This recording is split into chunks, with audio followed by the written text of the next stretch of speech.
Here are some beginner painting techniques and models to get you started.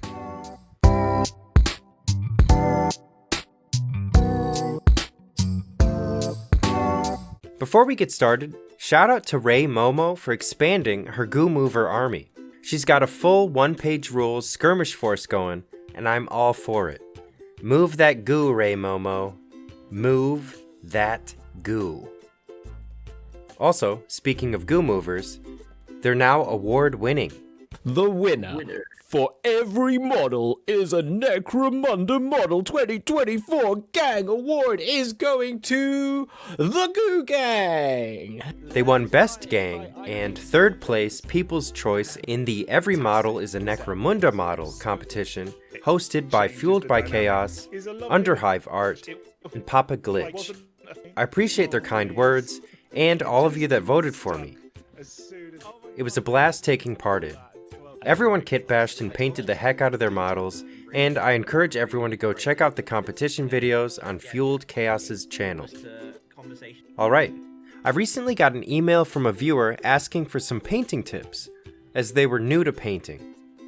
There are a billion different ways to paint a mini, and a few billion more types of minis to choose from. Here are a few to get started with. Something that helps me tremendously is starting each model with a Zenithal highlight. I normally use Monument Hobbies primer for this. I start with a dark color, typically a dark gray, and then spray from above with a lighter color, typically with white.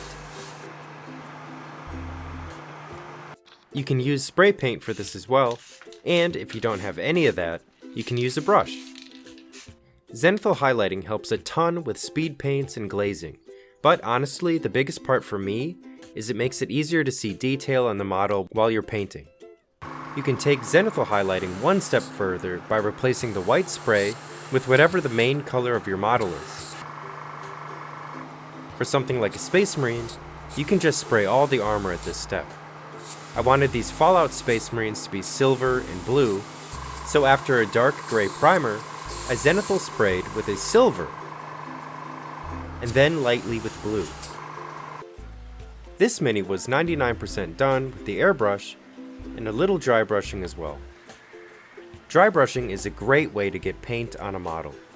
You can quickly highlight things like skin and cloth, paint fur lightning fast, and even paint a full set of armor in minutes.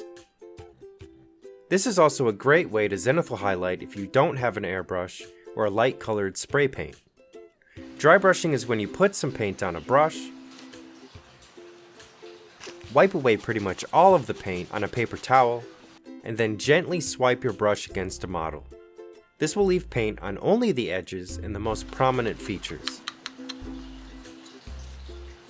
Highlighting basically anything that sticks out while leaving the recesses dark.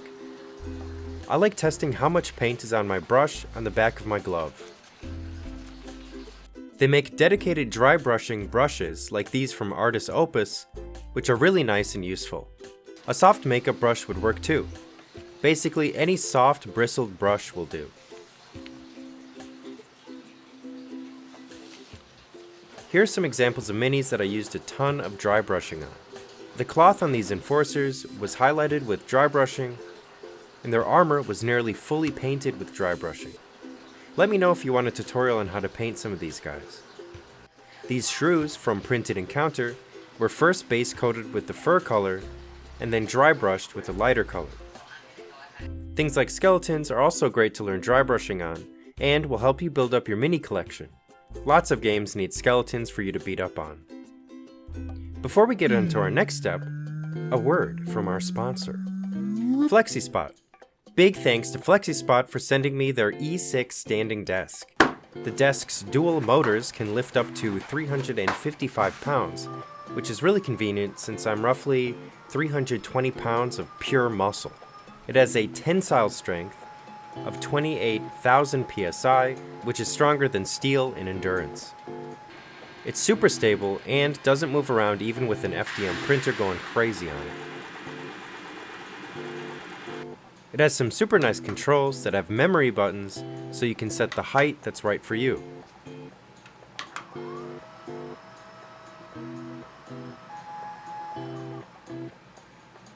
The FlexiSpot desk comes in a bunch of different styles and sizes. This one can fit all my paints, a printer, and a little photo booth with ease. It's genuinely nice to be able to sit while painting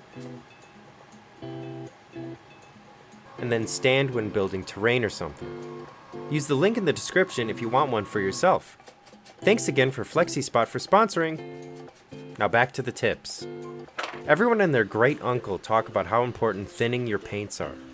But how do you do that? Take a little glob of paint and pull a little off to the side, and then spread it around a little in your palette. I like using a wet palette to keep the paint from drying out. You can get a fancy one, or you can just use some parchment paper on some sponges or a wet paper towel.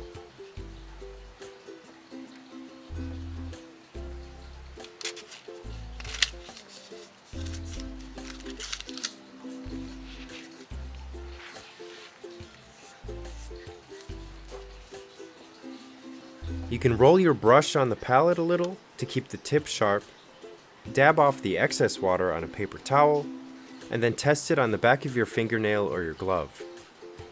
If the paint comes off smoothly, kind of like a magic marker, then you're good to go. But if it doesn't come off easily, or you find yourself constantly needing to get more paint on your brush, clean your brush, dip just the tip of it in water, and then mix the water into your paint. Repeat that until your paint is coming off the brush all smooth like. Nice! Oh, also just to save your brushes from getting too messed up, try not to dip the whole brush into paint. If paint gets into the metal area, aka the ferrule, it can dry, cause splitting, and make your brush lose its sharp tip. Glazing and speed paint. New painters hear the word glazing and get terrified. But in reality, glazing is basically just thinning your paint with more water than normal. If you've been using contrast paints or speed paints, you've already been glazing.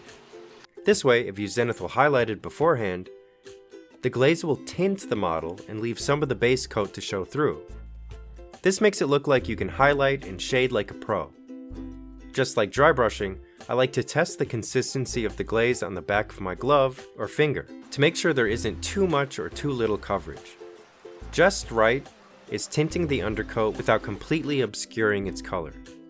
It's like adding a see-through filter on top. Also, make sure to dab your brush on a paper towel to get rid of the excess water so you don't drown your model. If the tint isn't vibrant enough, wait for it to dry and apply a second coat. You can also use contrast paints or speed paints if you don't want to worry about mixing a glaze to the right consistency. Either works and both provide great results, but it's worth trying to make your own glaze just to get the hang of it. Glazing made quick work of this goblin skin. It's also a great first step before highlighting. For example, I'd take this cape that I glazed and then add highlights and texture on top of that.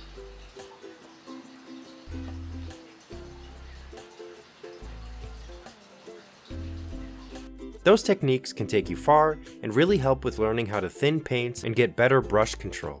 Once you get a model dry brushed and speed painted or glazed, then you can go in as you're ready to detail, highlight, weather, and more. The key is to add new things gradually. That's sort of how you create your own style too. You figure out what you do and don't like doing, and your paint jobs end up looking unique. If you think something turned out really well, you can also write it down. I have a little notebook that I put paint recipes in.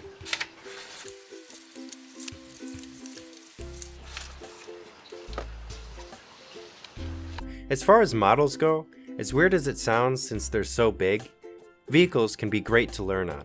There are a lot of large surfaces that are perfect for practicing weathering. If the vehicles are from something like orcs, then mistakes look intentional. I have a tutorial on painting orc vehicles that would be a great place to start.